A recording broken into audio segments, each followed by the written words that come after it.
Main streets paved in grit and grime. Made in Compton where we redefine shine.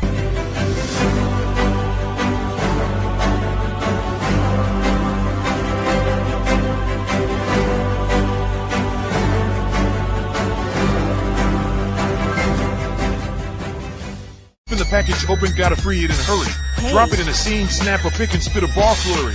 The spinning racks need refill, but I'm really not worried. Okay. It's the most beautiful thing in the words of Keith Murray. Dipping out in a low-low and slow-mo tipping. Ooh. Just one tap and it hops up like pogo sticking. This is not a put together, like Robo Chicken. Wow. Still original condition, number match, no parts missing. Right. Willowbrook and Alondra pull over right there. At the Made in Compton store, I can get something to wear. For men, women, and children, all prices fair. Thank you. Got fresh top to bottom. And I slid up out of there, hops right back in the low-low looking like new money. Sure do. Stare all you want, but can't take none from me. Ain't none bouts this cute, sweet, nor funny. Nope. Outside in a low ride, rain, sleet, or sunny. Cool. The back window's still empty, ain't earned a plaque yet. Not a renegade rider. Hub City to set. Until next time, one thing you can bet. I'll be on my grind double time, pushing a line extra shine drips wet. And you ain't seen none yet. That was incredible. Much respect.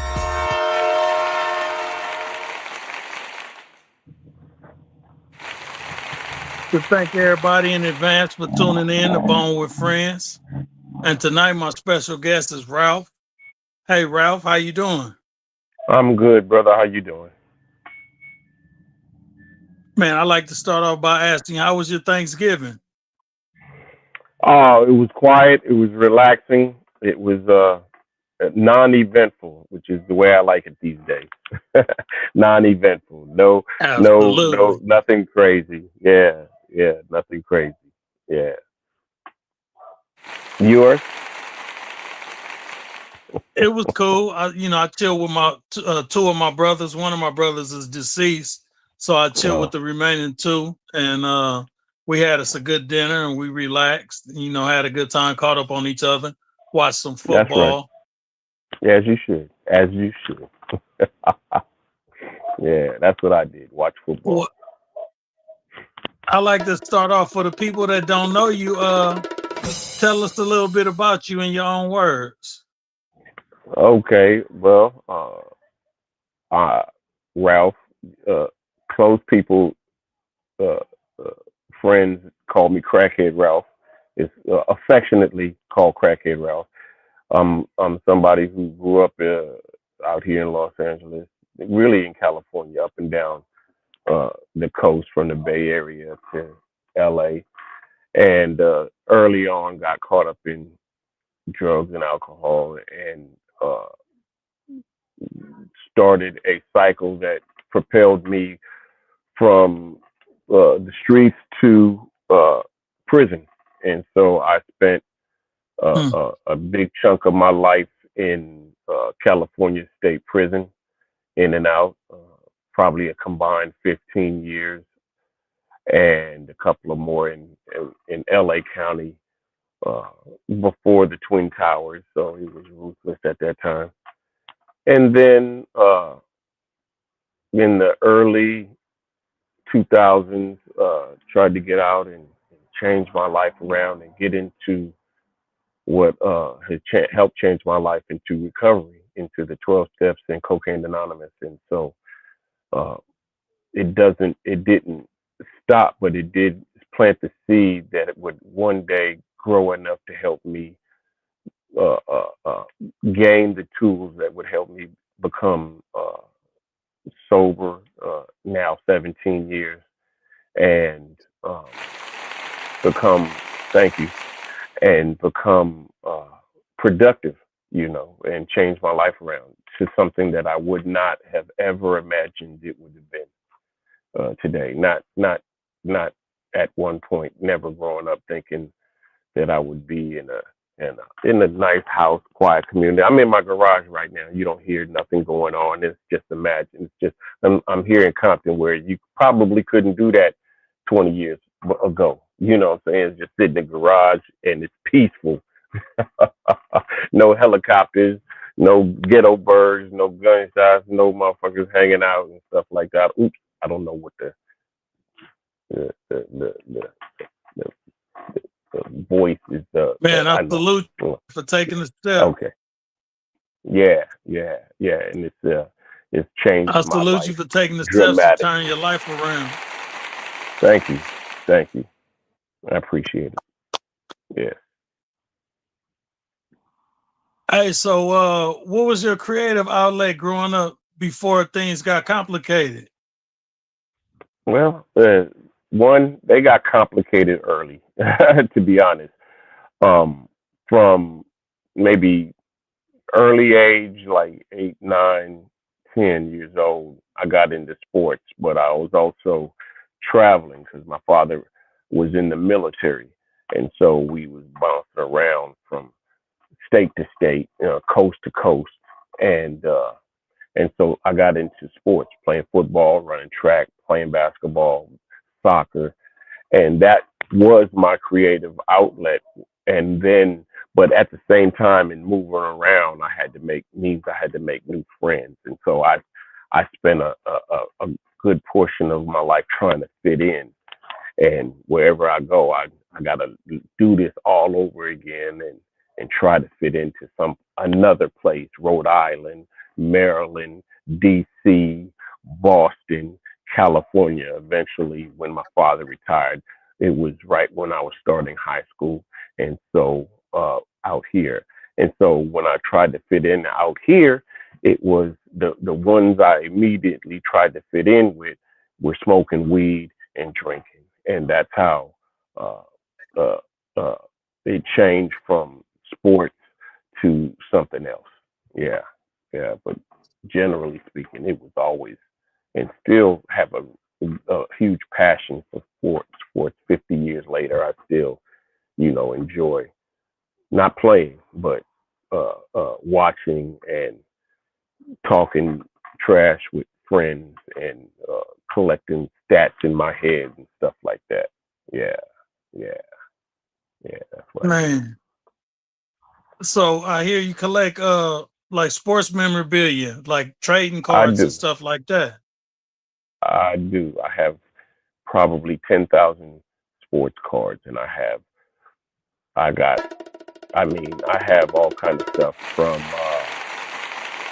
I have all kind of stuff from Kobe Bryant rookie cards, Michael Jordan rookie cards, Kevin Durant rookie cards, LeBron James rookie cards. I have all kind of rookie cards of and basketball cards of players in general, and I also have jerseys for I just got and probably gonna start sporting it tomorrow. My Shador Sanders jersey because I like the Sanders, Dion and his family and the way he's brought up his son and daughters, and so I'm a big fan of Shador Sanders. So even though I'm a Raider fan, I have a Shador Sanders jersey, which I'm probably just got and gonna It's wear tomorrow. But yeah, I collect all nice, kinds of man. We sports. all champion Shador, man. Absolutely. He's a beacon of light. Yes, he is. He was brought up right, and no matter what nobody says, he was brought up right. He doesn't cause no problems. He's not on drugs. He's not causing havoc out there. He's just going about his life in a Christian way, doing Christian things, and I applaud that. I'm not necessarily a very religious person, but I am a spiritual person. So I respect people who do the right thing for the right reasons. Yeah, Lovely, lovely. yeah. Hey, let's get back to the trading cards. What's your Okay. favorite card out of all your collection? Allen Iverson rookie card. That's probably my favorite. Uh, but it's I have so many. I have so many because, like I said, we're talking probably 10,000, and so I've broken a lot of them down as far as at least my basketball ones. As far as them, I have folders of each uh, team, and my teams go back to even before they're the for instance OKC. I have OKC cards, but OKC came from Seattle, so half of that book is Seattle. So I have Seattle Supersonics and OKC Thunder in the same organization, the same cards. But Allen Iverson is probably my favorite and the fact that they just came out with a special on one of the platforms about him and his life is pretty. I encourage people to watch it because it was off the chain. I knew all of that stuff about him prior, but I have his shoes, his jersey, his card, and and I like his story. So he's my favorite.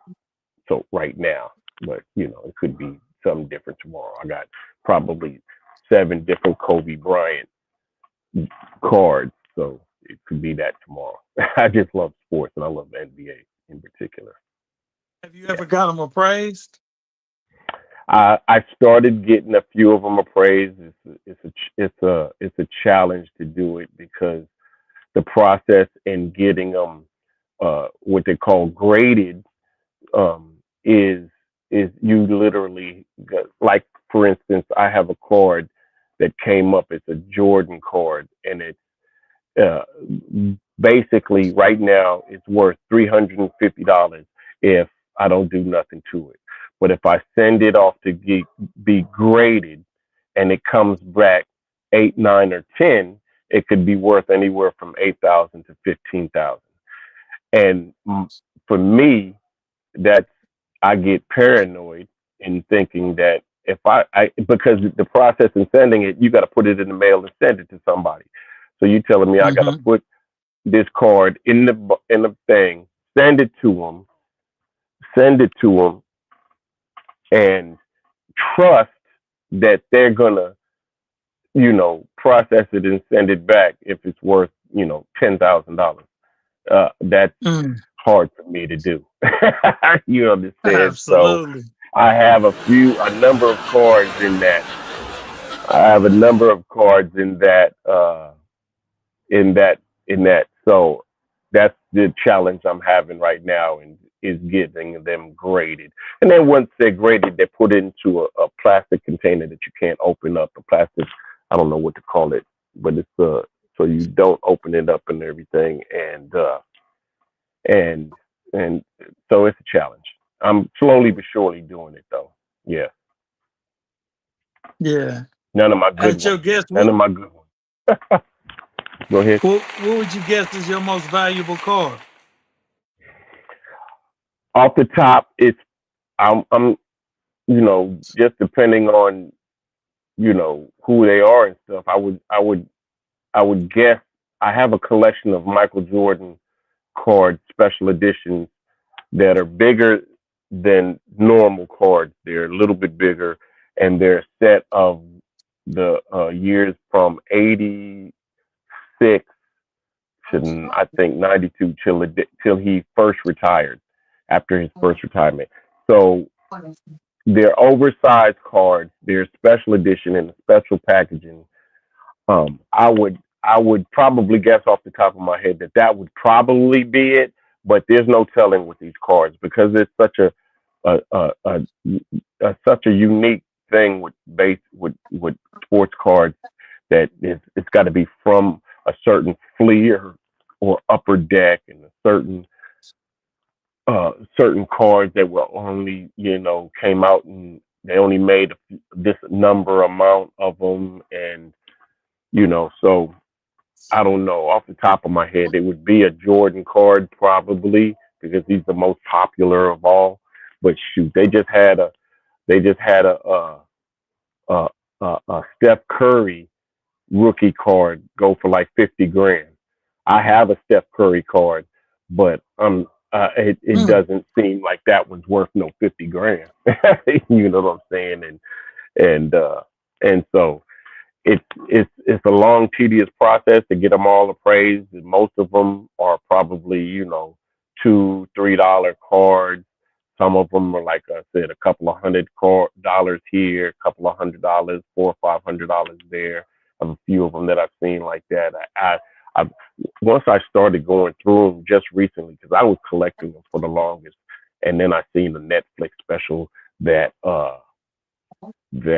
had a thing on sports cards, and I started watching it, which got me geeked up again for them, and I pulled them all out and started going through them and stuff. And so but it's just a really tedious process and stuff. So it can get hard when you got 10,000 of them. You know. So, Man, I can only imagine. yeah, yeah. Yeah, we're gonna go to a short commercial break, and we'll be right back after Okay. these messages. Alrighty.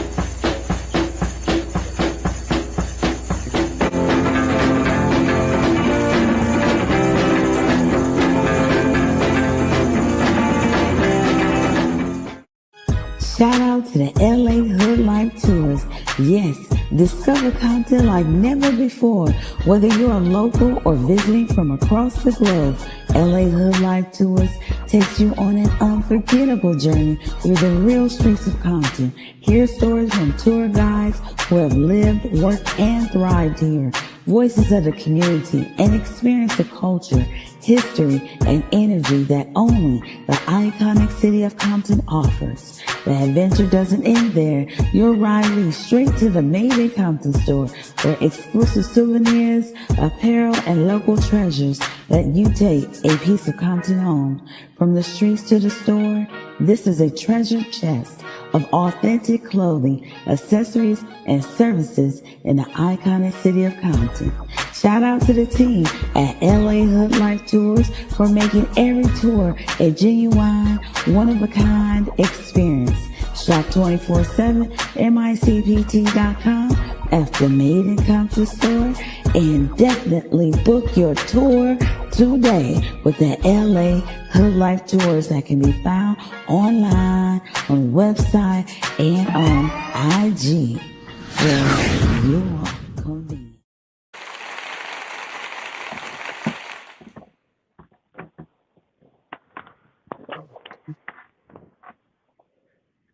At what point in your life did substances start changing your story? Was it when you start hanging with the kids that smoke weed that you had mentioned Yeah, earlier? yeah. That basically did it. Then trying to fit in with them, weed and alcohol just it took away from. I tell you exactly. I'm probably the very point. It was during track season, and I decided to smoke weed before I went to track practice. And Mm. I was at the time going to North Torrance High School, and and so I smoked some weed before, and to be honest, I don't know, I'm not, you know, it is what it is. So I went to run one of my races, and all the white boys on the track beat me that day. And well, so that that kind of shattered my ego a little bit, and at the same time, I said, I just, it was that point that I said, because didn't want to stop smoking weed, I guess. And it was at that point that it changed because I went from, you know, going to track practice and everything every day to not going to track practice and everything every day. And that stopped everything. Yeah. I see. Man. Yeah. So Yeah. So, the track yeah. became less important after you start smoking weed. Once track became less important, every other sport became less important. I didn't play no more basketball. I didn't play no more football. Then my grades started slipping immediately, and my parents told me that I couldn't play sports unless I got my grades up. And it became evident that was more important than even my grades because I didn't bring them up, so I couldn't play. I didn't really care because I could still smoke weed. And so the kids that I was smoking weed with weren't running track or playing sports anyway. So I ended up gravitating to them uh, as opposed to the kids that were into the sport, and that just detoured it from that point on. And then I got introduced to crack when I was senior year, 17. I started that, and from that point, it was it was literally all downhill. Everything, nothing mattered from 17 on. I started going to jail when I was 18. My mom put me out the house and her way of putting me out the house was unique to the only story I've ever heard of it. My mom told me around at 17, I had gotten in trouble once again, and I wasn't listening or anything. And she told me, "Look, I'm responsible for you until you're 18. When you're 18, you need to find someplace else to go." And that was probably 6 months before my 18th birthday. And Mm. hold on, down, down. I'm sorry, my puppy is out here with me, and I don't know what she is. I think she sees cats out there. Anywho, she told me that you need to find someplace else when you're 18, and uh, I didn't take heed to that, and so I just remember waking up on my 18th birthday, January 20th, 1985, and she said, and I came out and I went into the kitchen, and there was some presents laid out for me. I'll never forget it. I went there and I started opening up the presents, and one was a Georgetown starter jacket. I don't know if you remember those back in the day. I had Oh yeah. Georgetown. My sister got me. Yeah, it's Georgetown. It was dark blue, Georgetown across it. I was so excited because I wanted that jacket. Um, I had a Walkman that was an AM/FM Panasonic Walkman that had the little plug that came out, and you could just plug it into the wall, and so it charged it up. I didn't need to buy batteries for it, and then I put it on. It was AM/FM radio, but at that time we had 1580 K-Day, so all I needed was K-Day, and I was rocking and rolling. And then there was an Absolutely. envelope. Yeah, you feel me? And then there's an envelope. And in the envelope, I opened it up. It's a birthday card. And usually when I open up my birthday cards or Christmas cards, you shake them and money fall out. Well, when I shook mine, a note fell out. It said, "Where you going to live at tomorrow?" That's why my mother uh, told me I had to. That's how my mother put me out. And on uh, Wow. Sunday, January 21st of 1985, my stuff was in two big trash bags on the front porch, and that's how she did it. Mm. I love her. It was the old. We don't do that nowadays. We don't have that kind of discipline. It was like the bird getting kicked out the nest. You're either gonna fly or you're not. And I Yeah. struggled for I struggled for a long time. My older sister ended up taking me in. She lived up in the Bay Area. I ended up going up there with her. She was going to help me start a new life and stuff, and I wreaked havoc on them. Because by this Mm. time, I'm really smoking crack, and now I don't know if you know, but there was crack in the Bay Area too. It wasn't just here in Absolutely. LA; it was in the Bay Area too. So I wreaked havoc in all of her neighbors, and in her neighborhood. I was breaking into cars and houses and everything. And I started going to prison, back and forth to prison, and it was just not good for a lot of years, a lot of years. Yeah, in and out the prison. Go to prison for a couple of years, get out, be out for literally 8 days, and go right back to prison. Go to Oh prison that man. time, be gone. Yeah, be gone for 4 years. Get out, be gone, be out for 2.5 weeks, go right back. It was like that. That's the kind of shit that I was doing because, and the cold thing is, I would go to prison and swear I'm never ever ever gonna do this shit again. Never gonna do this shit again. I'm gonna get out. I'm gonna change my life. I would walk the yard. I would lift weights. I would play chess. I would do things thinking that I'm an intelligent person and I'm gonna change my life. And I wouldn't get halfway. The bus wouldn't get halfway to LA before I'm. My stomach is bubbling. My head is tripping. My hands are sweating, and I couldn't wait to buy another rock after years and stuff, and not understanding what it is I suffered from at that time.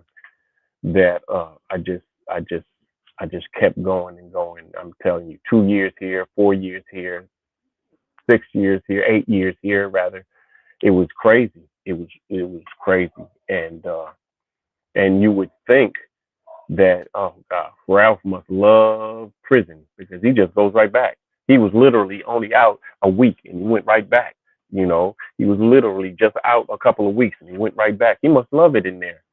But I didn't understand what I suffered from, and I couldn't stop.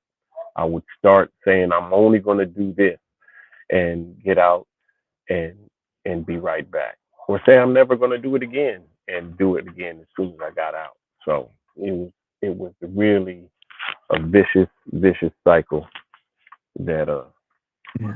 that I And you know was what's caught up. crazy from doing time? I did Hmm. time with people that got released and they came Yeah. back before I could go home. I mean, like a week Before, later. oh, I've seen it. I've seen it. I said I wasn't going to do it, and then I did it myself. I've done it. I've watched them do it and say, "How could you? How could you?" And then do the same thing myself. Literally, it's a vicious cycle, and near the at the end, and what I mean by the end is near the end of all of this. I wasn't scared of anything except I'm going to end up spending the rest of my life in prison because I couldn't stop doing this stuff. And I didn't, most people see they put their life on the line and they're going to die doing this stuff. And I've had a number of people, and I've known a number of people and friends that have literally died in these streets as a result of drugs and alcohol.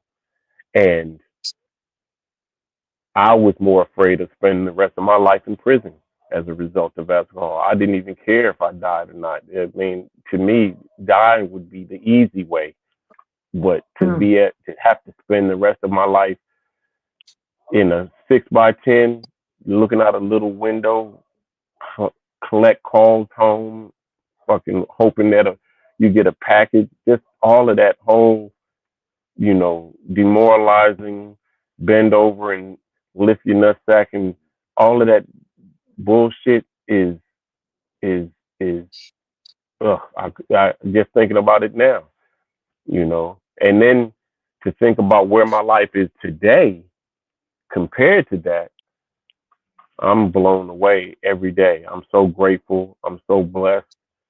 I can't even begin to say. It doesn't scratch the surface as to how blessed I am. I often say I don't deserve this, and I don't, because I don't feel like I deserve the life that I have today. I feel like I don't know what it is, but the same way I say why me when it comes to some of the things that I go through, I'd be like, why not me?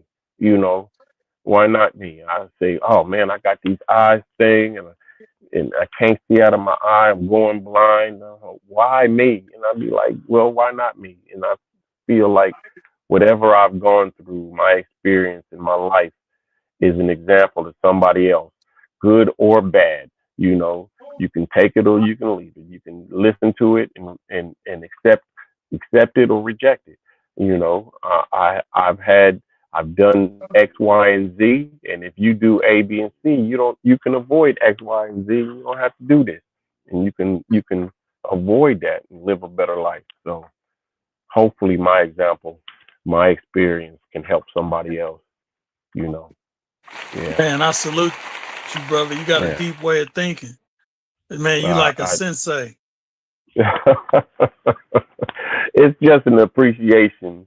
I believe that the spiritual path that I have grown on in the past 17 years has prepared me for this, has built me into this, and I don't think I ever wanted to or was a bad person before drugs and alcohol. I think it just created something that something that was unfortunate. Today I want to be better today than I was yesterday. I want to be better tomorrow than I am today. So I try to live my life like that. I'm not perfect. Don't get me wrong. I'm not walking on water. I ain't doing nothing. I fall short all the time. I have anger issues sometimes when I could drive, I'd be on the road, and I'm a chauffeur. I was a chauffeur for 20 plus years, right? And so I could be out there with a client and I'm driving and I'm following every law the traffic has. And as soon as I drop them off and I'm on my own, now I'm honking and get out of my way, you motherfucker! I'm all off the chain, and I have to stop and center myself constantly, just to bring myself back down to earth and say, look, Ralph, you crackhead, you don't, yeah, not today, not today. So yeah, yeah, yeah. I So don't know. what She was thinks the turning point that made you say I got to change my life? I mean, enough is enough. Because I mean, it right. take a strong individual to change their Yeah. life. And well, I give that glory to God. He's the one to change. I have just had to be willing to. And I'll say this: there's a bunch of forks in the road that we come through life, which means we can take this way or we can go that way. There's a bunch of them. So when you say, is there one specific point? I tell you this: my mother, rest in peace, only saw me sober after 2 years, which I'm fully grateful for, by the way, because for a long time she didn't think it would ever happen. But the turning point that really made me want to try so hard, it was I was in Lancaster prison, and my younger sister, my mother, and my grandmother came to visit me, and which was the only time they ever came to visit me in 15 years of prison. They came down to visit me, caught me off guard, didn't know they was coming. They decided, my grandmother was in Boston, she flew out here. My sister, they all decided, let's go see Buddy in prison, right? And by the way, that's what my family calls me, Buddy, since it was a nickname since I was little. So Mm-hmm. so they came down to see me, and we had a good little meeting. It was only 30 minutes, but we had a good little thing. And at the end of it, you know, they go out, they go through these big glass doors. It's like a Sally port almost, and then they go through another one. Well, when they went in there, I guess my grandmother and my younger sister had to use the restroom, so they went to use the restroom, and my mother was in there. And I went to go clean up the table and clean up the stuff that was food I was eating and everything. And so when I went to do that, I happened to turn around and see her, and she was wiping tears away and trying to smile, and it it hit me really hard, um, that what I was doing wasn't just affecting me, because I have for the longest I would say, oh man, I'm the one that's living this life. I'm the one that's got to do this prison time. I'm the one that's, it's my life. I'm the one that's, what are you all tripping on? You know what I'm saying? And my actions at that point, I saw that my actions affected other people as well. You know, it made me start thinking about it, to where I went back to the cell. I cried. I I started really thinking about what the effects of my actions had on other people. When I asked her to send me packages, that's them out here working hard. Hold on, stop down. Them out here working hard in their own lives and working their 9 to 5 to save, to get some money to spend on me, that I'm asking to send me packages and money, and go over here and get cigarettes, and go over here and get body oils, and go over here and get this, and doing all of that stuff to send me stuff. And I'm just sitting in this, just in all of that, you know, except this phone call that's only 15 minutes long, but they got to pay, you know, $35 for that 15-minute phone call and stuff like this, and not really understanding what it is, how it affects other people. You know, my sister not being able to come see her brother, you know, or just call him when she needs some help or something. You know, the same is with my mother or my grandmother, and or anybody that I, you know, family members. So that really struck home and planted a seed that I need to do something, not just for them, but for myself as well. Because I don't want to be dependent on somebody. I don't want to have to call home for a package or, or money on my books or something like that. So that was, I think, the most prominent thing that stands out in my mind was the way my mother looked at me in tears, but tried to smile through it. Yeah, yeah, yeah. So what you think is the biggest misconception people got about recovering from addiction?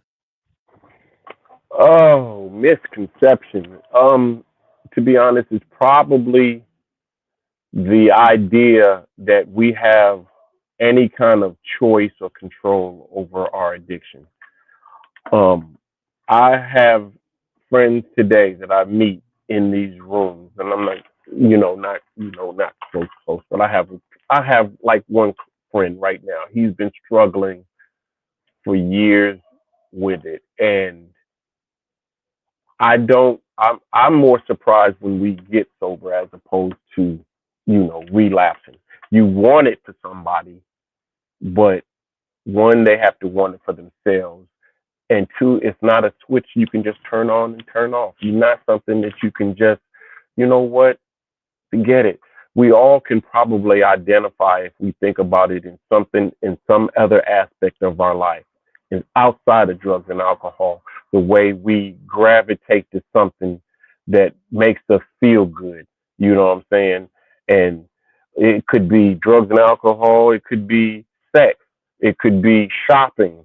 You know what I'm saying? I do it because you know what? I'm feeling messed up and I'm feeling down. Or I'm feeling not, you know, full. And so I feel better when I go and gamble. I feel better when I go and go shopping in the mall and spend $200 or $300. And I might not even have the $200 or $300, but I do it, and it makes me feel good when I do it.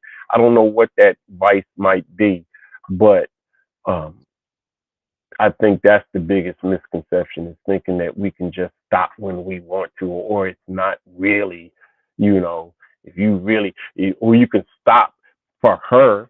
You got kids now. You can stop for them. You got a wife. She loves you. She's down for you. You could stop for her. Surely you could stop for her. And it's not that easy. It's not like that. My dog must see some cats or something out there because she is going crazy under my lap. She's backing up. Yeah. So yeah, We're I gonna think go that's the to biggest exception. we're gonna go to another commercial break, man, and let that Okay. one just sink in because you said a Let lot. that I mean, marinate. for real, man, because that's what Yeah. people be thinking. Like, you Yeah. could just stop when you want to, but it's Yeah. it's it's just it's way It's deeper than not that. that easy. Yeah, it is. Yeah, it is. Yeah, it is. Got me in my feelings.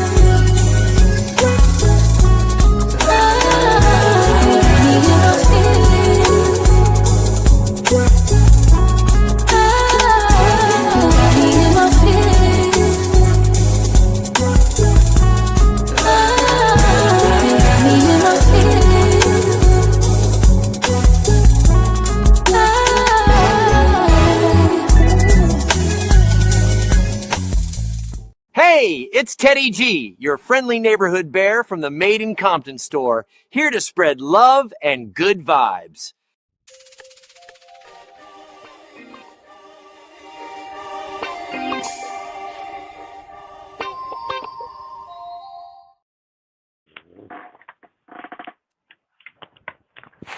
Yeah, I heard you say you was a chauffeur. That got my brain spinning. What's one of the wildest type of clients you drove for? I mean, you don't have to say no names. I just, want No, to know no. one of the wild stories. You know what? I'm sorry, but my life as a chauffeur was pretty chill. I never really. I was blessed, and I'm glad it was chill, because I was blessed with a company and with a mentor that had me not doing the wild stuff. No, I wasn't doing um what do you call it, like homecoming and proms and kids. Like, I wouldn't do that. I wouldn't do a lot of like teenagers or young people that are partying out. most of my clients were high-end, family-oriented people. Now, I've had some celebrities. I've had some cool-ass celebrities. Deion Cole was a cool-ass celebrity that I had. I used to pick him up, and he's always chill and quiet. I remember a story where I picked this lady up at the airport one time, and I didn't know who she was. When I picked it up, it was like 11 o'clock at night, and I took her home, and her house was in Malibu, and it was and I had at the time a piece of paper that said JA. That's all I knew to pick her up. So I put it on the sign I had standing out there. It said JA. And this lady walked up. She had a baseball cap on that was pulled down, sunglasses on, a sweatshirt, and jeans. So I didn't think nothing of it. She only had a carry-on, so we didn't have to pick up any. You didn't have to go to Rotunda Club. I got her stuff, and we left. And it's 11 o'clock at night. So we walk out and get to the car, and just as she's getting ready to get in the car, because it's dark out, she takes her sunglasses off. And when she takes her sunglasses off, then I recognize it's Jennifer Anderson. And I probably said a little, when she did that, and let her in the car and put her stuff in the thing, because I didn't recognize her at first. And she was super cool, super, super, super nice. I took her to Malibu. It was all good. She didn't talk very much, but she was super, super nice. I've had a few like that. One of my most memorable, I'm a sports junkie, and I like music. So the one, because I never asked any of my clients for a selfie or a autograph or anything like that. I think that's unprofessional at the time. And so I would never do it. And I regret it only once, and that's because I had E40 as a client, and I wish I had got a selfie with E40. Yeah, there you go. And absolutely. My wife told me, how did you not get it? Because I took him to the airport. I took him from the Marriott to the airport. And when I was saying it the whole time, I was like, because, I'm a big E40 fan. So as soon as I'm like, they was telling me, oh, you're going to take it. And I seen him, and I was like, because he does that all the time. And then when I seen him, I did that. I was like, oh, my God, this for real? He's like, yeah, for real. And he had his toothpick and his glasses. And he got in the car. Him and his partner got in the car. I took him to the airport. And I wanted so bad to say, can we take a picture? And I didn't. And as soon as he stepped out of the car, the people outside recognized who they were, and they immediately started asking him, and he immediately started taking selfies with them. And I was like, damn, I should have asked him for a selfie. Yeah. Yeah. Man, that's a big one. That's epic. Yeah. So, but outside of that, it was been cool. Yeah, 40 was cool. I did ask one celebrity for a selfie, but he wasn't my client. That's what it was. I saw him in the airport, and I asked him if I can get a selfie. And he said, no, but I'll shake your hand. And it was, luckily, my client that I had at the time took the picture of him shaking my hand, and that person was Deion Sanders. So I got a picture with Klein, right? And now, full circle, I got his son's jersey that I'm wearing tomorrow for the first time. Nice. Yeah. that's man, that's ain't it crazy how it happened? Yeah. Because I'm sure all of these people. Mm-hmm. Oh, go ahead. I was gonna say. Now, I just thought about it because of that. Now, I did have a client, a celebrity, who was a little bit upset when I got there and picked him up, but it wasn't my fault. He was upset really with his brother that didn't pick him up. He had just had knee surgery. It was hard for him to get in and out of the car. His brother was supposed to pick him up. He was mad, and that was Danny Glover. Danny Glover was not a happy camper when I picked him up, but he was mad because his brother was supposed to pick him up. Excuse me, and his brother didn't. And when they called me to can I pick him up, I lived in Inglewood at the time. I was literally 5 minutes away, and my boss was like, I need you at the airport in 5 minutes. So I jumped up and got dressed like a firefighter. I was dressed and in car, doing my tie as I tore down to the airport, and I was there in like 7 minutes picking him up, and he was not happy at all because I kept asking him, when I had him on the phone, what do you look like? How do I recognize you? Because they gave me his number, and he was getting back at me like, like honestly, it was like he was mad that I didn't know who he was. And they didn't Yeah. tell me they didn't give me no name. They just gave me his phone number and told me to pick him up. And he said, I'm an Yeah. older black dude and stuff like this. If they had told me his name, then it wouldn't have been a problem. But he was upset. He was upset. Yeah. It's But like Danny Glover I was not a enjoyed. happy Yeah, camper. he was not a happy camper. No sirree. But again, I understood because he just had knee surgery. And, if you had knee surgery and you're going through the airport and everybody is trying to get a picture with you to where he literally left from inside the airport to outside the airport, outside of the terminal. And he's sitting on way down, on the bench way down because people keep asking him and he's trying to get home. And he's mad that his brother wasn't there to pick him up. So now he's stuck in the airport with people, can I get this? Oh my God, Danny Glover. And I guess it is, but that's also, that's also part of the thing, right? That's part Yeah. of being who you are, who he is. So That's one of you them should do what stories you just gotta laugh and shake your head. you do. I did, and I do all the time. He should have did a Jennifer Anderson. Should have put a baseball cap on with some dark glasses. Yeah. Yeah. Incognito. Incognito. Yes, sir. Yes, sir. So yeah, that's the funny story. That was a funny story. So how did working as a chauffeur change how you see people and their lifestyle? Oh, I don't know if it's ever changed how I look, how I see people, but because of the clientele that I had, it was, it was, you just, it's, I don't know. I think that you got, I could tell. It depends. I could talk small talk with anybody just about anything, and you could just tell sometimes when people of who they are and how they think just by some of the questions that they ask or some of the conversations that they want to have. So it would be easy to determine who people voted for just by a conversation. You know, I've had some Trumpsters get in there to really convince me of how Donald Trump is the savior.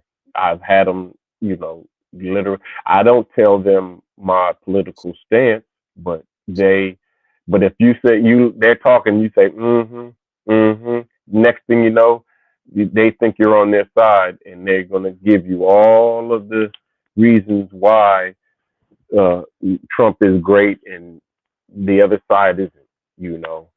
And that's fine. I don't get into those, not with a client, because I just don't. Because otherwise, one, they're probably never gonna ask for me again, which is fine in itself. I don't want to be combative and give the company a bad name. Oh, that motherfucker said X, Y, and Z, and give us a bad rating.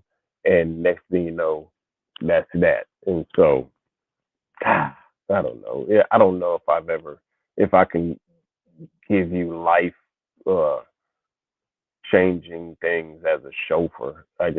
I had a certain clientele.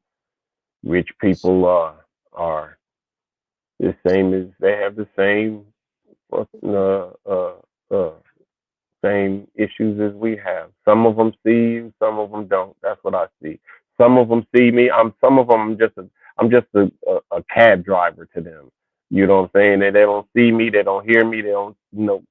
Some of them actually want to talk and get to know me. I have some clients that are super cool. I have one client, the lady looks at me as she calls me her brother now. I've had her so many times. She's invited me into her $1 million home that they built from the ground up. It's an $8 million house, and she took me in and she showed me how they did it and what they did, you know. And I've had other ones that wouldn't probably remember my name, but they remember the suit that I wore, you know. So Man, it's all relative like anything else. Yeah. look, you're a wise man. My dad say two things you don't argue with people about: politics and Right. religion. Exactly. Exactly. It is so divisive. Those are two divisive things that I never want to get. I'll have some discussions with people, but you can early on, you can either see that they're only debating with you to make you want to, but want to change your mind and want to believe the way they believe. Yeah, see it I that don't, way. that's it, you know, and it's the old adage, it's better to understand than to be understood. I understand where you're coming from. I understand what you're saying. I don't agree with it, but I understand it. And so from that point on, okay, cool. You know, I'm not going to change your mind in this brief conversation that we're having. So yeah, go ahead. I'm not going to change your mind. Yeah, from the brief conversation that we're having. So I don't even, you know, I see it. I give you some of the opinions that I have about something, and I keep it pushing. Yeah. Back to the trading cards. But how old were Mm. when you start collecting them? Oh, I was young. I was probably, let's see, I grew up, we moved back out here when I was 15, so I was probably around 12 or 13 when I first started. I started probably, yeah, I was probably 10, 9 or 10 when I started collecting, 8 or 9 actually, when I started collecting comic books. And then it graduated to cards uh, when I was around 15, actually, when I started with trading cards, because my cousin had baseball cards first, and I didn't know nothing about them. And he's the one that kind of lit the fire, lit the fuse in me. And so it started, yeah, started around, for trading cards, it started around 15. Yeah. I gotta ask Yeah. you, who is your favorite comic book character? Ooh. Now today it's probably Black Panther because I'm into my blackness now. I'm probably a lot more Afrocentric today. Growing up, it was Vision. I don't know. It was Silver Surfer for the lot of years. Probably still Silver Surfer is probably top 3 still. Black Panther, Silver Surfer, and Vision. But I'm like a Marvel character, DC character, so I like all of it. I like it all. I like the whole story, whole DC and MCU stuff that they got going on. I will watch everything Marvel. I'll watch everything DC, just to, even if it's bad, I'll watch it to say I've seen it and take my opinion on it. And then, but favorite wise, oh gosh, it's probably them. I like Iron Man. I like Batman. I have Batman suits. I got a lot of Batman. You would think Batman is probably my favorite just because I got a lot of Batman symbol stuff. But I got a lot of stuff. Yeah, I like the whole Yeah, world of the comic stuff. Yeah, yeah, yeah. yeah. My brother, we used to go back and forth because he likes Hmm. Superman. I like Batman. He used to tell me Yeah. Batman ain't nothing but a rich dude with gadgets. Okay, that's fine. But he's also, if you want to break it down, that Batman is the smartest of all of the Super Friends, all of the Justice League, and all of them. He's the smartest. There's a reason why he's running everything, not just because he has money. It's because he's the smartest. He's supposed to be when the comic book came out. Yeah, get me started. Yeah, when the comic book started, he was, remember his his his title on his was he was supposed to be the world's smartest detective or the best detective. That's what he would do. That's how he figured stuff out, and that's how that was his thing. So yeah, Superman. So what? Superman could do anything, kill anybody, do whatever he wanted, but he wasn't smart. He could take him down. Lex Luthor was smarter than Superman. Lex Luthor kept doing stuff. He just couldn't win it. Oh, I'm gonna have to remember some of this when I talk to him. yeah. No, for real. Yeah. Hey, because I didn't have no comeback for him after he said he's just a rich dude with gadgets. So that's what they say about Iron Man too. But Iron Man is the smartest one with gadgets. You know what I'm saying? Same as with Batman. Batman was rich. He was smart, but he was also, now just break it down. Batman was a ninja. He went and trained in the Shaolin monks up in the mountains to be an assassin with the League of Assassins. So he was an assassin, trained assassin that just didn't have the assassin mentality. You couldn't just send him on a mission. And then he comes home and he's rich as hell. So he gets Lucas to build him all these different things, gadgets and all of that he had to learn how to use. It wasn't just go and go. He had the computer to be able to find all of the things that he needed to find and investigate the things and learn and stuff. That's why he would go in. If you look at the movies today, he would break shit down. He was brought in and do that stuff. Yeah. Yeah. Yeah. If you had that problem with him again, just call me.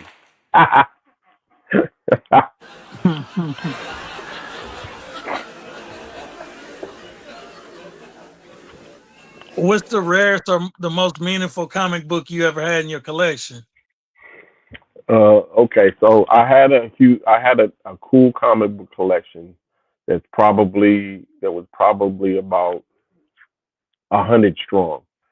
And when we moved from Maryland back to California, we had movers that we packed our stuff up, that packed our stuff in movers. And on the outside of my box, I had collectibles and my name on the box, and that box came up missing. So I would guess, because I had a lot of 10-cent, 15-cent comic books at that time, because I collected them so viciously. It was probably an early edition Hulk, because that's the one I can remember that was like 15 cents. And in good condition. But I had so many, like I said, I had Avengers, Silver Surfers, but I remember early on Hulk that was 15 cents that I was so upset that it came up missing. And it seemed as if my parents didn't really care, but that was my whole collections. I had about 5 what they call bow dollars, silver dollars, that were in that box as well. And each one of those bow dollars was worth $500. That came up missing. A few trading cards in there came up missing. And that whole box, rather, came up missing.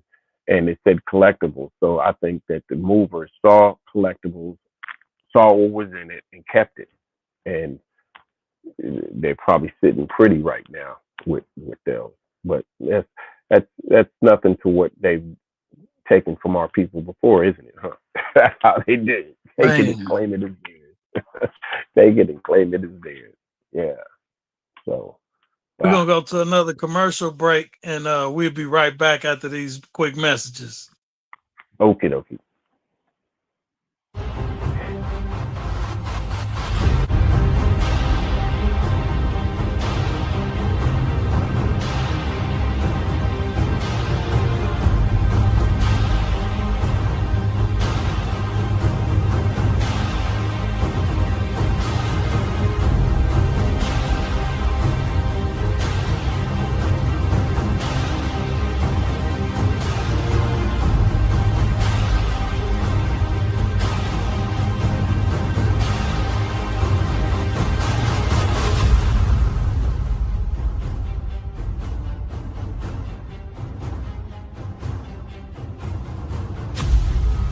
gets out of the military and just does the bare minimum. I would have been a statistic. 1, 2, 3.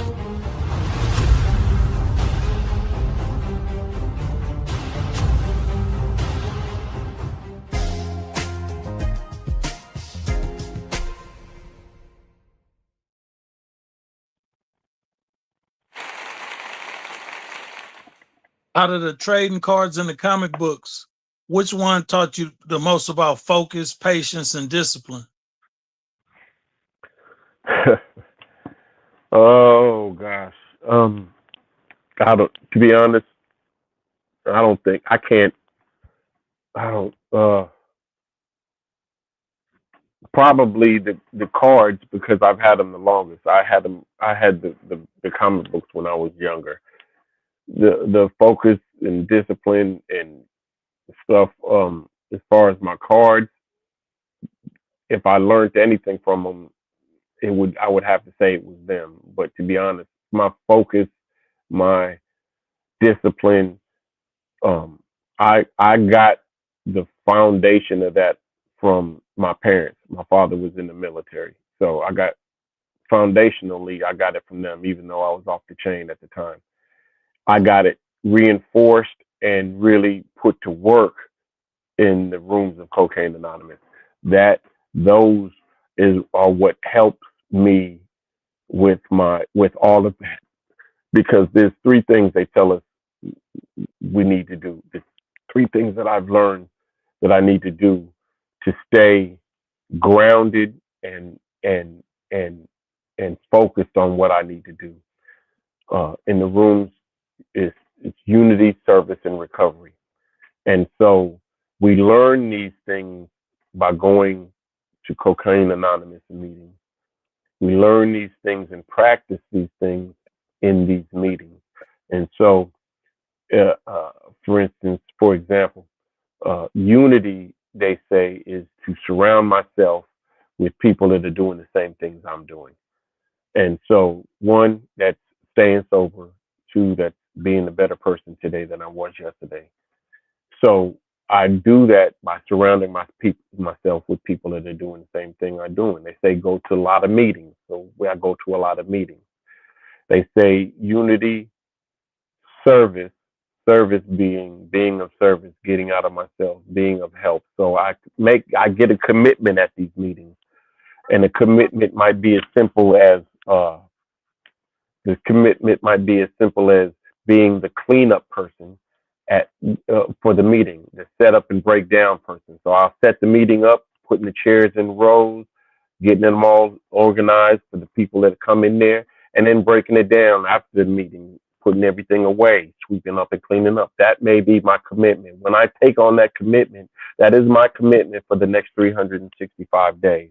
It could be anything. It could be the coffee person. So it's my job to get and make the coffee for that meeting once a week, every week for the next 365 days.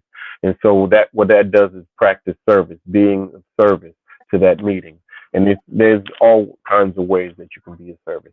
And recovery is understanding what it is learning and understanding what it is I suffer from. So in that context, we read the big book of Alcoholics Anonymous. It's a big blue book. We go through it step by step. We read the first 164 pages, which is where the program is outlined in it. And we study it and go over it line by line, paragraph by paragraph. And we understand and internalize what it is we suffer from and how to not do that.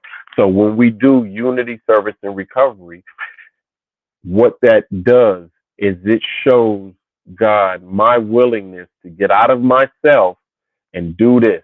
So if I do these things, I don't have time to sit on the pity pot and say, look, I got glaucoma and my eyesight is going, or I got kidney cancer and I'm got to go to this treatment, which are things I'm going through right now. But I don't get to focus on them things. I get to go ahead and focus on somebody else, helping another suffering and sick and suffering addict and alcoholic overcome their challenges. I get to get out of myself and go help somebody else. And while I'm doing all of that, God is taking care of the rest of that stuff. God is taking care of the cancer that's in my body. God is taking care of my sight that's going bad. He's doing that, and I show him I'm grateful by doing what he would have me do. And what would have me do? Unity, service, and recovery. Practice that shit. Yes. I take that shit I Man, practice that shit in the room, and I take it into my everyday life. So I've surrounded myself, not just in the meetings, but out in regular everyday life. All my friends, my family, everybody knows me. Everybody who knows me knows that this is what I do. You can't come at me with that bullshit about let's go get a liquor, let's go get a weed, let's go get. They know that, and all my friends that I hang around are doing the same thing. You know what I'm saying? I try to help people be of service outside of the rooms, but in my everyday life. I don't care if it's helping an old lady across the street or helping somebody jump their car. I try to be of service to somebody anywhere I can. And I constantly have surrounded myself with people that are doing the same thing I'm doing. And so we're always constantly, when I'm giving advice or asking somebody, hey, what should I do in this case or what should I do that case? I know they're going to tell me the truth. They're not going to tell me some sugar-coated shit that they think I want to hear just to make me feel better. They're going to tell me, check this out, Ralph. You was crazy when you did that shit. You need to go apologize. You need to go make amends and make it right because you was wrong in that aspect. Even though my head was saying, no, no, no. I know that the committee up here can sometimes not be right. Yeah. man, Yeah. I salute you. Yeah. Man, Thank you. that's a beautiful thing. Thank you. Yeah. So how do your creativity show up today compared to back in the day? Well, okay. Well, that's a good question. Um, I am one, for instance, I showed you my shoe game back here, right? And this is what I tell. So one of the things I like to do, is shoes. I like to collect and wear shoes. So that's how I got into selling them in the first place. And so my creativity may pop off in just what my gear is that I wear, which is how I find myself to your store, right? Is how I find myself to Made in Compton. You feel me? Oh Is man, I I like appreciate you. stuff that stands out. You know what I'm saying? I like to dress where I stand out. So as you can see, for instance, my hat is also matching my eye patch because that's how I roll. I got to coordinate. I got to pop. When we met, I was driving. I was chauffeuring, and I wore really uh, suits that stand out. For instance, the Batman, the Superman, Pac-Man. I have suits that I've come across that stand out like that. They're not like anybody else. You're not probably going to see. Matter of fact, I did see Orlando Bloom, not Bloom, Orlando, his brother's name. I seen him on a show. I don't know what show it was, but when I Googled him, he had the same Pac-Man suit that I have and a couple of other ones. Um, but uh, but I know that I had him before he did because I got pictures of me in my suit. I started wearing them in 2010. 10. Yeah, yeah. And so 2010. And so nobody was seen them before that. And I just happened to be fortunate enough to have a company that allowed me to express myself. And so you go through and have chauffeurs that wear black suits, black ties. That's the standard for all chauffeurs. But I could not do what all chauffeurs did. I just could not. So when you come out for your driver, you're going to say black suit, black suit, black suit, Batman, black suit, black suit. You know what I'm saying? Yeah. And I would stand out amongst the rest of them. And then from then on, it's just my your conversation and how you roll and how you drive and how you do that. So a lot of times, like I said, people would who might not remember my name, but they would easily say the guy with the suit. I want him as my driver to pick me up. You know, who you remember what his name is? I can't remember. You know, the guy with the suit. That's what they would say. And I had uh, uh, uh, a huge clientele by the time I retired as a result of that. Yeah. So It's crazy. I remember you for the Batman suit now that you said it. That just yeah, refreshed my yeah. memory. I loved it because it grabbed so much attention. It did. I wore it Absolutely. I actually started as a because I didn't wear a suit blazer when I was first started, and um, they at Burlington Coat Factory have all these vests with matching ties, and that's how I started. And then I went to do a job for another company, Emirates, and oh, you got to wear a blazer. You got to wear a blazer. They said that to me like 3 times. And I just so happened that I had the Pac-Man suit because I just thought it was off the chain. And I wore it to some uh, function, some award show that we was in the audience with. And so when she finally, you got to wear a suit blazer, you got to wear a blazer. I wore the Pac-Man, and she couldn't say you didn't have a blazer on. And then the client was impressed. They was like, "Oh, that is such a nice suit. Oh my gosh, where'd you get? I never saw that before," and wanted to take a picture with me.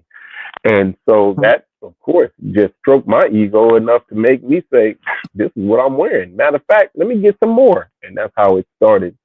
That's how it started. And now I'm known throughout the industry as the guy with the suit. Yeah. And that's Nice. just blazer and tie, not the pants. They come with pants, but I don't go overboard with the pants too. Yeah, just a blazer and tie. So how do you stay grounded when life throw challenges at you? Well, my life helps me stay grounded. I tell you now, like I said, I look at my life now and not believe where I'm at. Um, I'm married. I live in a nice house in a nice neighborhood. Um, my wife is a nurse. One of my daughters is a nurse. My oldest is a pharmacy tech. My 2 daughters have come home, which I am happy for and grateful for. They wanted to, so they did, and we have enough room. It's not like I'm like, hey, you get out the house. They were out the house and living on their own, and they decided, hey, can we come back? I just need it for a little while. And I said, yeah. And that was a few years ago. They're still here. That said, they are the ones that keep me grounded. I am fortunate enough to look at my life. Like I said, I got health issues that I'm going through right now, and I'm surrounded by nothing but medical women, and I am really, really, truly grateful for what I have. When I say I don't know how I deserve or how I have any of this stuff, an ex crackhead, ex con, and I'm surrounded by, at this later time in my life, I'll be 59 in January, and if it wasn't for them, there's no telling where I would be right now. You know, I don't go to the hospital for being ill or anything. I just suffer through it. I was brought up, drink some water, walk it off type stuff. So I could be in amounts of pain. You feel me? I could be in pain, suffering, which is what has happened a couple of times. And they take me to the hospital, you know. And so I'm truly grateful. And they're the ones, what God has given me in this life right now keeps me grounded. That's what keeps me grounded. Yeah. Yeah. If you could talk to your younger self with the knowledge and the forethought that you got now, what would you tell yourself? Yeah, that's a great question. Honestly, if I could talk to my younger self, and what are we talking about? 15? Or are you talking about, Yeah. when you said at the darkest time? I I'll say mean, the, it the was the pivotal moment in your life when things start that going. it was bad. Uh, I, Yeah. I, uh, I would have told myself, honestly, I would have told myself to never start with the weed. I would have stepped in. If I could talk to him now, I would tell him to practice basketball because they making tons of money playing basketball. And I feel like I'd rather play sports and make millions of dollars. I would have been whatever you like to do, whether it's football or basketball, practice, practice, practice. And don't fuck with them. Don't fuck with that weed. Don't fuck with that alcohol. That's what I would tell them. You know, if I could turn the time, the clock back, man. Yeah, yeah. I look at LeBron and them motherfuckers making the money that they making now. Whew, yeah, I would tell them to practice your jumper, practice your jumper. Keep 1,000 of them. Practice your jumper, or run, run, run. Hit the hole as a running back. Hit the hole. Yeah, I don't know. It's a It's a great question, man. I think I would have to contemplate that on that. That's gonna be one of those questions that I probably think about for the next week or two, man, just to see what would I tell them. You know, what would I tell them? I don't know. I I mean, think that was a great answer because yeah, I was getting at that one, like, because I know we have a lot of young listeners, and I uh-huh. was wondering, something that you can give to the young listeners, Oh, to tell them how to stick to the okay, script and how to stay away from, right, peer pressure. That was a great answer. absolutely. I'm gonna tell you this, just to piggyback on exactly what you said. When I went to prison, in all of the 15 years of my incarceration, a couple of more in the county jail, not one time, not once, and I mean not once, did I ever get a package, money on my books, visit, letter from anybody other than my family. Anybody other than my family. My family stuck by me through all of that. And know this, they never told me anything out of spite or hate or vitriol, vindictiveness. They always told me stuff because they care about me and they love me. So when they were telling me, "Oh, you should go in the army, you should go in the military," I should have went in the military. I probably would have avoided a lot of stuff if I went in the military. If they told me you need to stop doing this, stop doing drugs and alcohol, and I said, "No, man, fuck that. I'm still doing it. They ain't hurt nobody. It's only me." I should have listened to them. I would give you the advice, a younger person advice of whatever you like doing, try to go in that as a career. Trying to find something like that to do as a career to make money at, so that it doesn't seem like work all the time. Don't go into something just because you think it makes money. Go into something that you like doing and then turning that into money.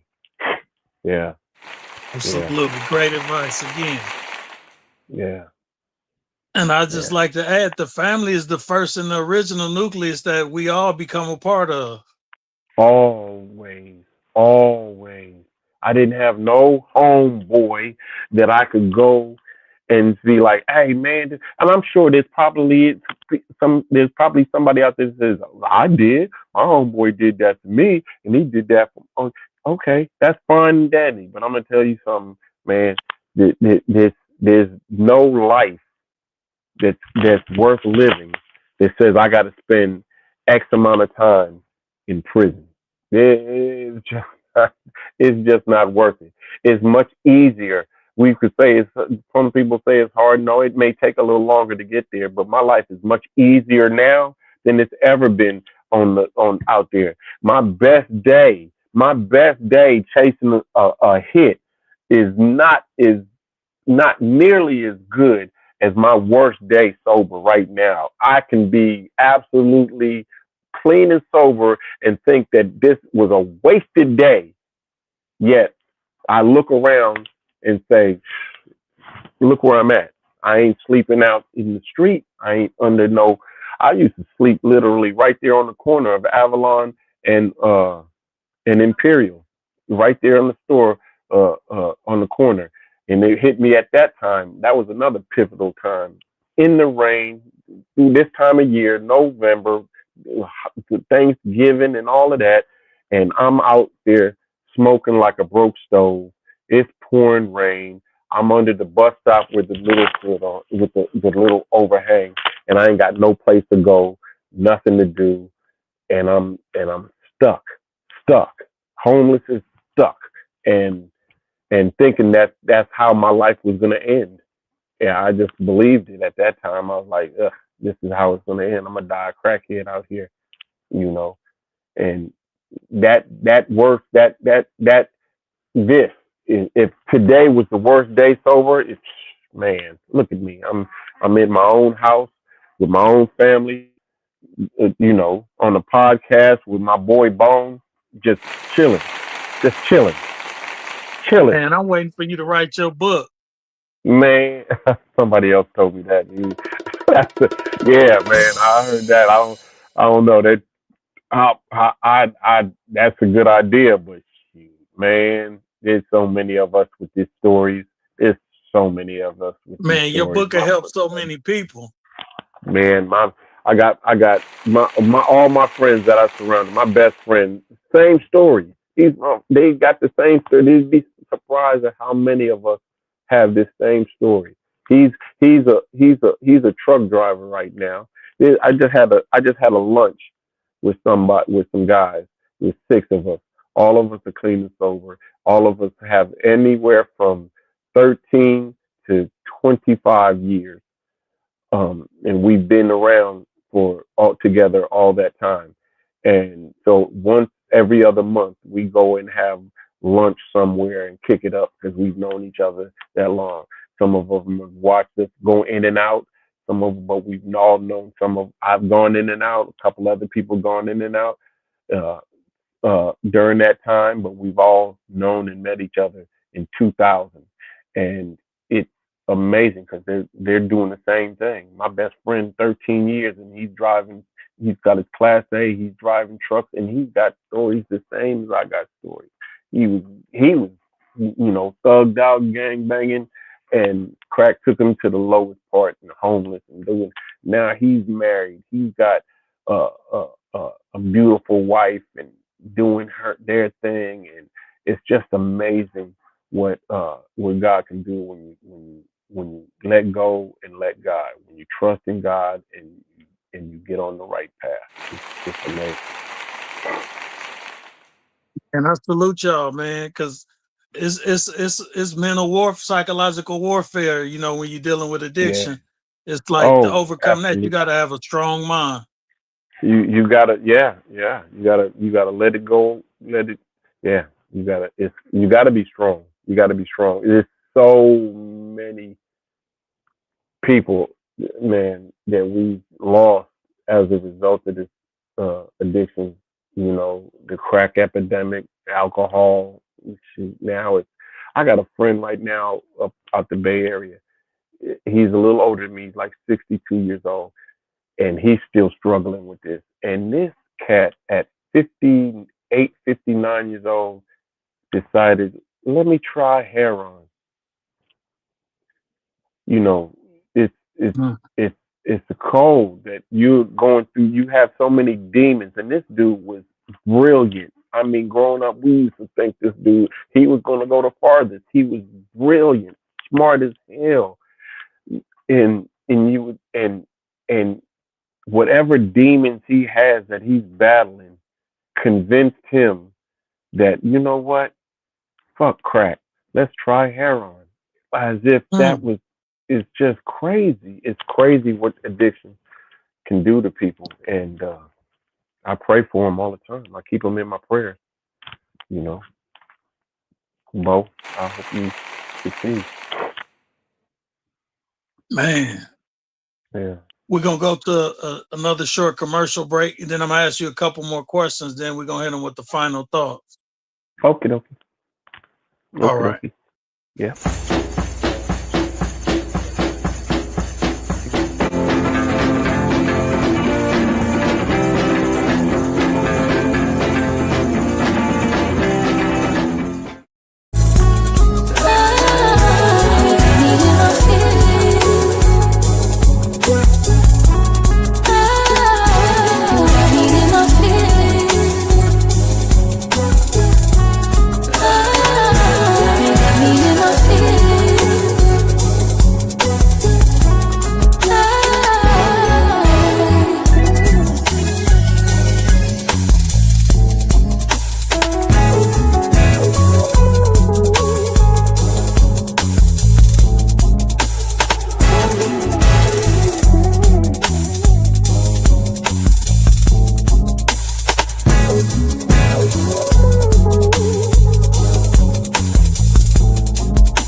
What's a message you want people that's struggling with addiction to hear coming from someone that's been there?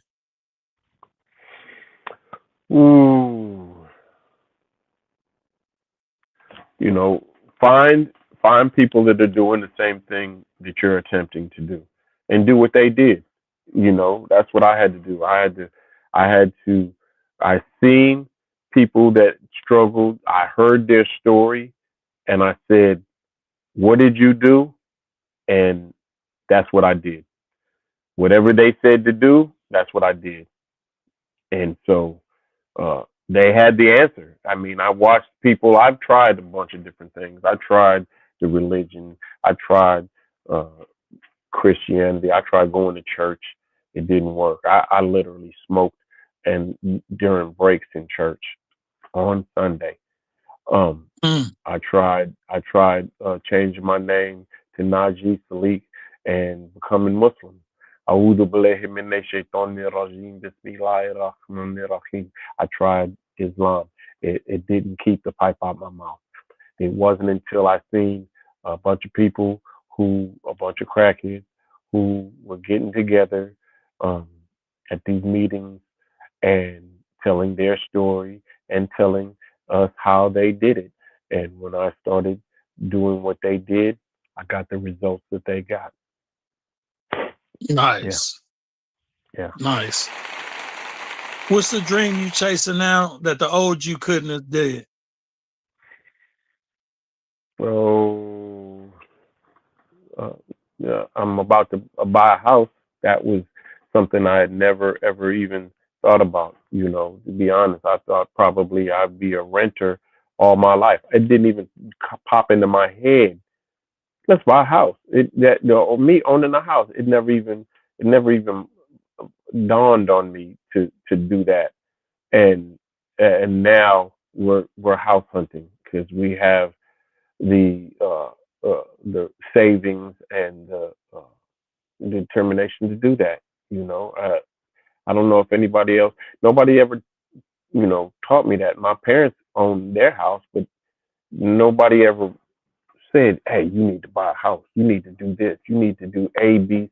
They may have wanted to do that, but I spent so much time in prison. By the time I got out, they knew that he need to focus on something else other than that. You know what I'm saying? So I'm just I'm doing things that grown people do. I'm putting my big boy pants on, and I'm doing big boy things. So, yeah, we're Man, getting ready to buy a salute. house. Salute. Getting ready to buy a house. That's amazing. Yeah. What would you want the world to remember about your story when it's all said and done? Ooh. Hopefully, because on this we've been a lot more serious on this podcast. I don't know if it's just me today, but generally speaking, I'm a class clown. I like to laugh. I like to smile, and hopefully, when it's all said and done, I will have the stories that people tell about me will make other people laugh and smile, because that's all I want to do right now is smile, laugh, and joke and do this stuff. So even when I tell stories about my life, that's what I like to do. Laugh. Yeah. Laugh and have fun. Enjoy life, you know. I don't know what is next, what's coming next, but I'm going to enjoy it while we're here. Yeah. So hopefully I put a smile on people's faces. Absolutely. We're going to go to another short commercial break, and then we're going to come back with the final thoughts. Yeah. That means your rate stays locked, your box keeps evolving, and your support builds the culture. Legacy doesn't wait. It begins now. Join at mitpt.com before December 31st. Compton in a Box, made in Compton Store. Yes, if you need any assistance, stop by the store at 906 South Willowbrook Avenue, Unit B, Compton, California, 90220. The cross streets are Alondra and Willowbrook in the same parking lot as Bunny's Liquor. Order your Compton in a Box today. Got me in my feelings.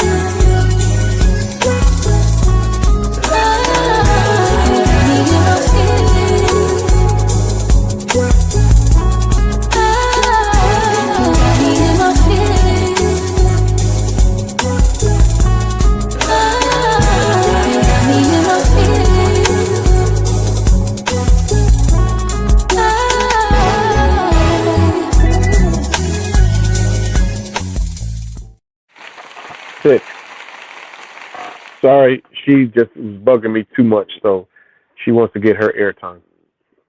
Oh man, that's a beautiful dog. Thank you. Yeah, that's my. What's her This is name? my. Her name is Reese, like Reese's peanut butter Nice. cup, and she's. Yeah, we've had her for about a year and a half, and from the time I got her, she has been on my heels. I don't go no place in this house without her following me. Yeah. Oh man, that's a beautiful connection right there you Yeah, got there. it is. Yeah, it is. Yeah. Sit. Yeah, well, we're gonna close with a Bible verse. I like to Okay. read from King James Version, Proverbs Okay. chapter 3, verse 5 and 6. Trust in the Okay. Lord with all thy heart. Lean into thy own understanding, and all thy acknowledge him. Mhm. Well, do not lean into thy own understanding, and in all ways acknowledge him, and he shall direct the path. I got a short story. The light on Okay. Wilmington Ave. Late one evening in Compton, a young man named Dre was walking home. Frustrated and tired, life had been lifing on him real hard.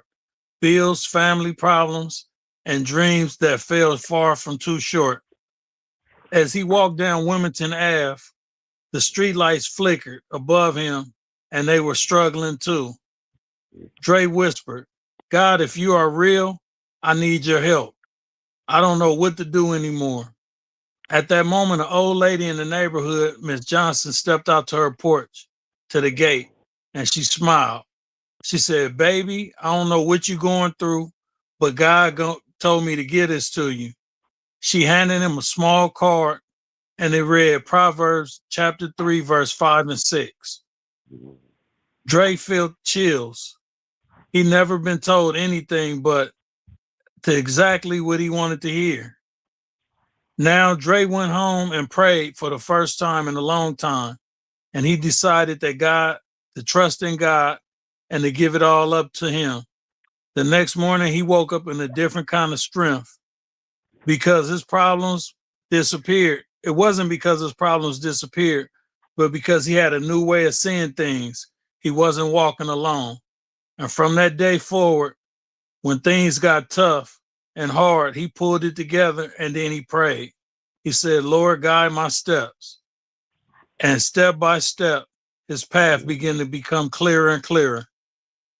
I'd like to thank everybody for tuning in to the Bone with Friends podcast. I'd like to thank Ralph for being on the show. Ralph, you have any social media places you want them to be able to reach you at? Ooh, honestly, I'm still trying to get my social media up and running. I'm old man. I'm only on Facebook. Ralph Nelson on Facebook. I'm, I'm trying to. I'm just now trying to get my connection. So over the next couple of weeks, I'll reach out and touch you and let you know what it is. But right now, it's just Facebook and it's Ralph and yeah, You that's said it. Ralph Milton, Nelson. Milton. No.